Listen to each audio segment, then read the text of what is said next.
Eh bien, bienvenue sur AS Monaco Passion.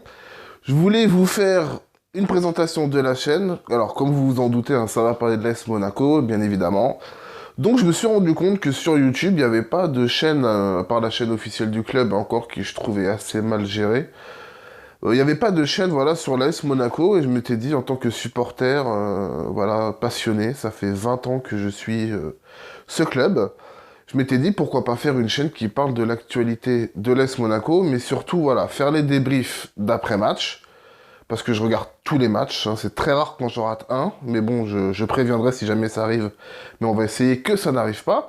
Donc, je ferai les débriefs d'après-match, je ferai aussi des débats autour du club. Alors ça sera surtout pendant les trêves internationales, c'est-à-dire le moment où voilà, le Monaco ne jouera pas, ça sera l'équipe de France, etc. On reviendra sur le passé du club, les bons moments, les mauvais moments, les grandes épopées européennes, et pas que celle de 2004, hein, il y en a eu plusieurs. On va parler aussi de tel ou tel joueur, de l'entraîneur, de la direction. Voilà, on fera des émissions spéciales pendant les trêves internationales et le reste du temps, ben, on parlera voilà, des débriefs d'après-match. Malheureusement, il n'y aura plus que le championnat à faire et peut-être la Coupe de France, qui sait, parce que Coupe de la Ligue et Coupe d'Europe, c'est déjà fini. Voilà, on est déjà au décembre et c'est déjà fini. Donc il restera pas beaucoup de débriefs pour finir cette saison. Mais bon, on va essayer de faire ça bien. Écoutez, ce que je vous propose, bah, c'est déjà, avant que la chaîne commence vraiment, donc à la reprise du championnat, ce que je vous propose, c'est déjà de faire un premier bilan de cette partie de saison assez rapidement, mais on va essayer d'être clair. Voilà. Alors, quel début de saison, je vais même revenir plutôt que ça, quel mercato agité, déjà pour commencer. Parce que voilà, c'était le foutoir dès le début, on savait pas qui allait rester, qui allait partir. On se doutait que certains joueurs, voilà, comme Abdenour, qui ne faisaient même pas les matchs de préparation, soi-disant pour blessure, tout ça, on ne savait pas trop. On a vu le départ de Ferreira Carrasco, on a vu le départ de Martial à la dernière journée pour une somme, certes extraordinaire pour le joueur, mais ça nous a privé quand même d'un attaquant de pointe, et on voit qu'il nous manque, et pourtant je pensais pas il y a 2 ans dire que Anthony Martial nous manquerait à la pointe de l'attaque. En tout cas, c'est pas forcément lui qui nous manque, mais en tout cas il nous manque un attaquant. Et, et pendant ce mercato d'été, on a eu beaucoup d'arrivées de milieux offensifs, hein, d'ailiers, alors Cavallero, Bochila, Ronny Lopez, etc. Le souci, même Fares Balouli, enfin c'est pas trop un ailier, mais bon, on a eu pas mal de joueurs à vocation offensive, et le souci, c'est que bah, y en a aucun, et je dis bien aucun, et c'est ce que je pense vraiment, qui ne s'est imposé. J'avais beaucoup d'espoir en El Shaarawy, alors c'était peut-être, entre guillemets, ouais, l'effet FIFA, je l'appelle, hein. Tu prends ton FIFA, t'as plein de joueurs techniques, t'es content, El Shaarawy, tu l'adores, dès que tu le mets dans un club, il brille. Ouais, mais dans la réalité, ça se passe pas comme ça. Alors, certes, il avait fait, il y a 2-3 ans, une excellente saison, enfin, une moitié de saison excellente avec le Milan AC. Donc on s'est dit, bah, peut-être qu'il arriverait à reproduire ça maintenant qu'il était débarrassé de ses blessures. Alors je sais pas si c'est Jardim qui arrive pas à l'utiliser, quand il l'utilise déjà, mais en tout cas, il y a un problème El Shaarawy. Bon, on y reviendra plus tard. En tout cas, on a eu beaucoup de nouveaux joueurs, donc on se doutait bien que la mayonnaise voilà, prendrait un peu de temps à se mettre en place. Le souci, c'est que ça n'a jamais pris durant toute la saison. Au début, voilà, on pensait, enfin je pensais en tout cas que Cavallero allait être plus fort qu'un Ferreira Carrasco. Quand on voyait les matchs de préparation, il était bon. Même techniquement, il était capable de quelques petits gestes, voilà, très, très impressionnants, hein, des passes en double contact, etc. Le souci, c'est que, voilà, en championnat, il a fait que de la merde. Voilà, que de la merde. Et tous les autres aussi. Alors, il y a eu Pasalic qui a été pas trop mal parce que voilà, c'est le meilleur buteur du club. Mais le, le souci, c'est que voilà, plein de matchs, il se déchire. Il y a plein de matchs où il est mauvais. Et on n'a aucune des nouvelles recrues qui apporte satisfaction. Et Dieu sait qu'on en a acheté énormément et en plus très cher. C'est ça que je comprends pas. Pourquoi Ronny Lopez, 10 millions d'euros, il joue pas? On l'a vu 2 fois. Et il y a un match, il a été même très bon. Et on le revoit plus. Pourtant, c'est un Portugais. Je veux dire, Jardim, il devrait l'aimer normalement. Bah non, ça va pas. Et il insiste avec des joueurs, voilà, que je ne peux plus voir. Et je trouve que c'est vraiment une partie de saison, une première partie de saison, on va dire, qui est très bizarre. Voilà, pour moi, je trouve ça très bizarre. On a d'un côté un classement qui est honorable. On est deuxième. Donc, si on regarde que le classement, on se dit, ouais, ça va bien. Après tout, on est deuxième, derrière un PSG qui est intouchable. Ouais, sauf qu'on a que 32 points, les amis.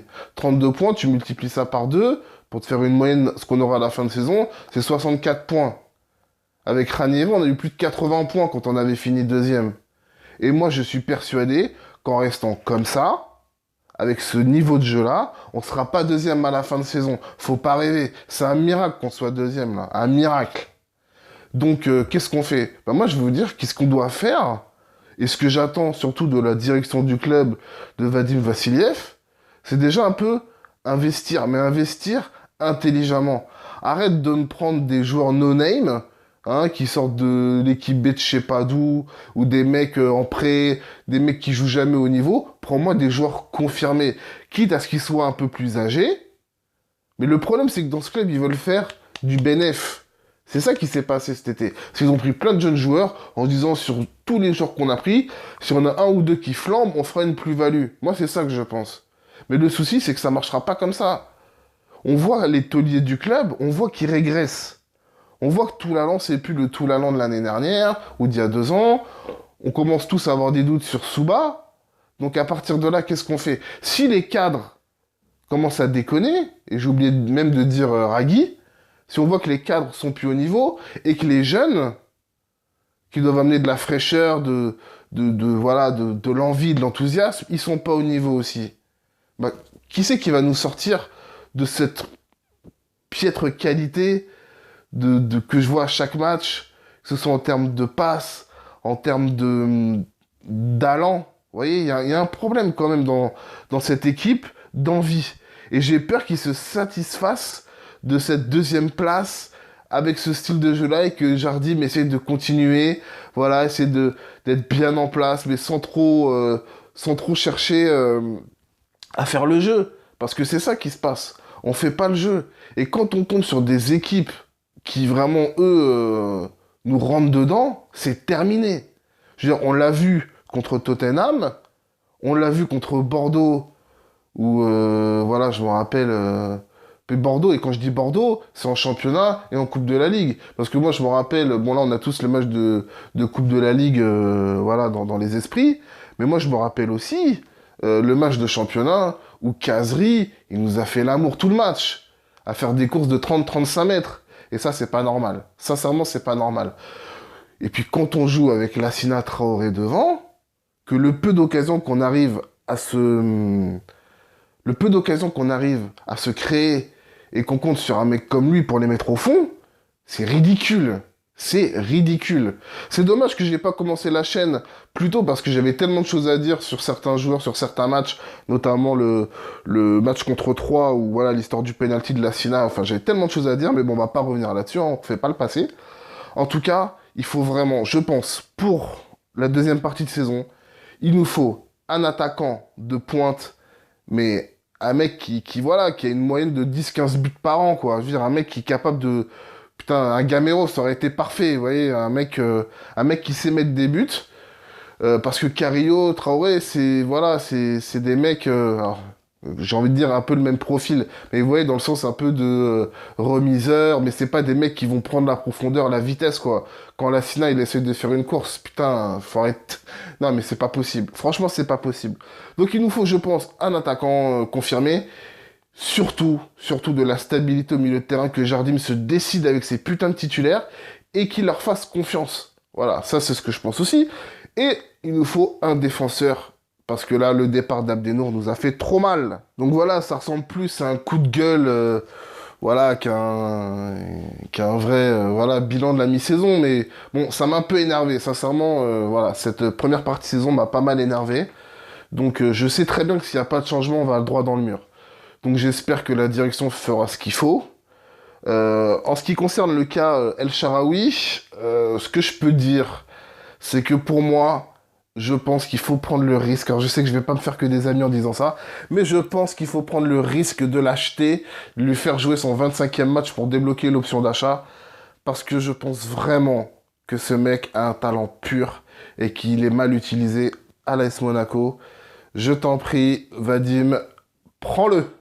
Voilà, peut-être que je me trompe, hein, c'est vrai que je me suis dans le passé trompé sur certains joueurs, mais bon, j'espère vraiment que il restera, même si pour l'instant on dirait plus qu'il est parti pour un retour en Italie. Mais dites-vous bien hein, que si El Shaarawy part, c'est Cavallero qu'on met à gauche. Pe- Dites-vous bien ça. Est-ce que c'est aussi bien? Non, c'est moins bien. Pour moi, c'est moins bien. Voilà. Donc, putain, le prix qu'on l'a payé, Cavallero, c'est abusé, quoi. Je veux dire, putain, il a même pas la moitié du talent d'un Carrasco, quoi. Enfin, sincèrement, ça fait peur, quoi. Donc, voilà ce que je pouvais dire un peu pour cette première partie de saison. Donc, très, très, très bon au niveau du classement, deuxième, mais juste au niveau du classement. Mais dans le jeu, ça va pas du tout. Et voilà, donc faut se dire qu'on n'a plus que la Coupe de France à jouer, les amis. Coupe de France et championnat, c'est déjà pas mal. Hein. Il y en a qui aimeraient bien être deuxième, voilà. Mais bon, en UEFA, on s'est fait sortir, voilà, alors qu'on aurait pu passer franchement cette poule. Et en Coupe de la Ligue, on est sorti direct. Donc voilà, j'espère vraiment que Monaco arrivera à garder cette deuxième place en augmentant sa qualité de jeu. En tout cas, je vous dis merci à tous d'avoir écouté pour cette première émission. On reviendra pour la prochaine journée de championnat et voir le mercato s'il y a un transfert très intéressant à parler. Écoutez, je vous dis merci à tous d'avoir suivi et puis portez-vous bien. Ciao.